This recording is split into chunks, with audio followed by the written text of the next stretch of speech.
All right, good afternoon. Can you guys hear me out in the back? Okay, thumb up. Okay, good. All right, so my name's Drew McGilvery. I'm one of the founders of Veterans for Freedom, and just going to talk a little bit better about our organization. Our organization represents a group of veterans who are concerned about the direction that our country is heading.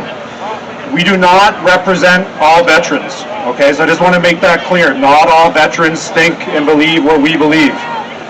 So our organization, we're approaching 1,000 member applications all across Canada. And like I tell people when I speak to them during the day, we're going to put an end to this divisive, woke nonsense that's being forced on our country. So I'm going to do something a little bit different. I've had a lot of people ask me about certain things, and I'm actually going to give a lesson to people. This is just from my personal opinion, okay? The government is waging what we call fifth generational warfare or information warfare against its population. So how they do that is there's a small group of elites who are ultra wealthy in the government. Then they have their brainwashed sector of the Canadian public, and then they have the patriots and the people who do not agree with what the government's been peddling, which is people here, people like us. But what they do is they're very smart, is they plant these conspiracy theorists way down the rabbit hole, ones that tell us that there's 150,000 Chinese troops in Canada ready to take over, which isn't true. And what they do is they fund them, and then they get those people to put out this fake news, and they actually pull some of the people. So some of the people believe it, and they pull them down the rabbit hole, okay? Chinese troops, UN troops, all that stuff that you hear and gets shared on Telegram and Signal, okay? That's actually, in my opinion, a psyop, because what they do is then to solidify their base of people, they discredit their enemies, which are the patriots. So they say, oh, look how weird these people are. They think there's 150,000 Chinese troops. They think this happens. They think there's these underground bases, military bases, and all that stuff. And then they use that to actually tell people, or their brainwashed people, to say, look how crazy the people are. Do not go with them. What we're telling you is the truth. So there's a lot of information that gets put out there. So I'm just saying is that there is a spectrum of conspiracy theories. The crazy, ultra crazy stuff that doesn't seem real is most likely not real. But that is what they do, okay? So you are actually partaking in my opinion, a psyop that's going to pull you down that rabbit hole to the point where you sound crazy, and they do that so they can turn around and tell their people, look how crazy these people are, I'll stay with us, okay? So just something to keep in mind.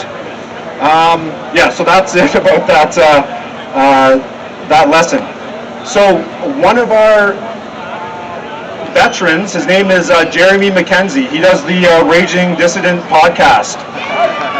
Yeah, so give him a round of applause.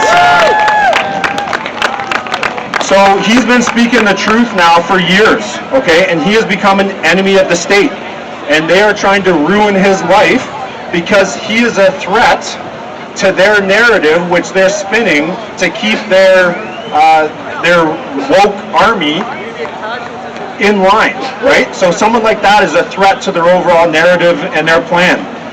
So what I could ask is, if you do have some spare dollars, at the Veterans for Freedom table, we have a dump pouch that is hanging down from that table. He is being drained of all of his money legally, okay? Every dollar you put in that dump pouch will go directly into Jeremy's hand and help him with his legal defense. So if you can spare some dollars, please do.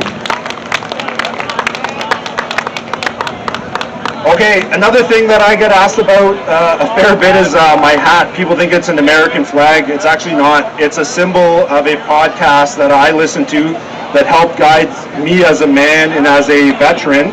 And the podcast is called Cleared Hot. And it's an ex-Navy SEAL. His name is Andy Stumpf. And he actually summarized something perfectly in one of his podcasts.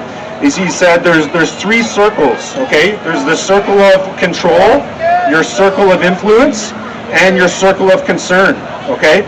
So what that means is your circle of control is your actions, how you control yourself, how you conduct your business and how you represent yourself as a role model, etc. Then there's your circle of influence, which is your family, your friends, your community, and then finally there's a circle of concern.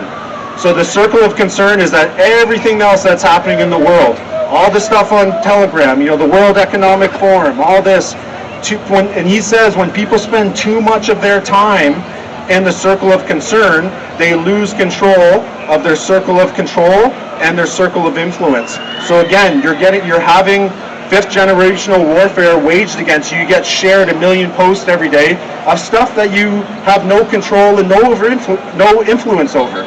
So try and focus on those two circles and start to build things within your community, friendships, ties with your family, and building that up. Because for us to defeat the so-called enemy, that's what we need. We need that strong circle of control. Oh, sorry. Thanks, man. My back's You need those strong circle of control and your circle of influence. Then the circle of concern can't impact you. So that's another little lesson I was going to mention. And then I will leave it at this. So a fellow founder of Veterans for Freedom, a friend and brother named Daryl Smith, he developed a program that we are going to be launching in 2 weeks. And he called it the V4F Love for Hate Initiative. Okay? So what that means is in about 2 weeks, when you see us at an event, if you have any of the F Trudeau flags, you come to our booth, you trade that in, we will give you one of our flags completely free. Okay? We'd like to raise above and what we're seeing with that sort of negativity, and we want to set the example for our young people, and I think that's a first step that we can take. And then when the media sees us, we don't have that stuff, and they're not going to call us, crazy people and whatever they do. So in about 2 weeks, we're going to have that, and you can see one of our flags on our stand over there. It actually looks pretty good. And so the strategy that Veterans for Freedom are going to use, just like the Padre said, it's the same strategy we actually use overseas. It's about winning the hearts and minds. Okay? We are going to kill people with kindness. Do not give them any option to tarnish the movement. And if we do that, we all come together, kill them with kindness, and win their hearts and minds, which we have already had several people we've engaged who we won them over. We believe that's the way for us to win. And lastly, the merchandise is coming. We only have a couple things left, about 2 weeks or so, and we will have everything you can think of: t-shirts, hats, flags, pins, lanyards, whatever. So just letting you know it is coming, and you can check our website. And if anyone wants to speak to us or any of the events, we'll be here right till the end of the day, and we'll talk to all of you. So thank you very much for your time.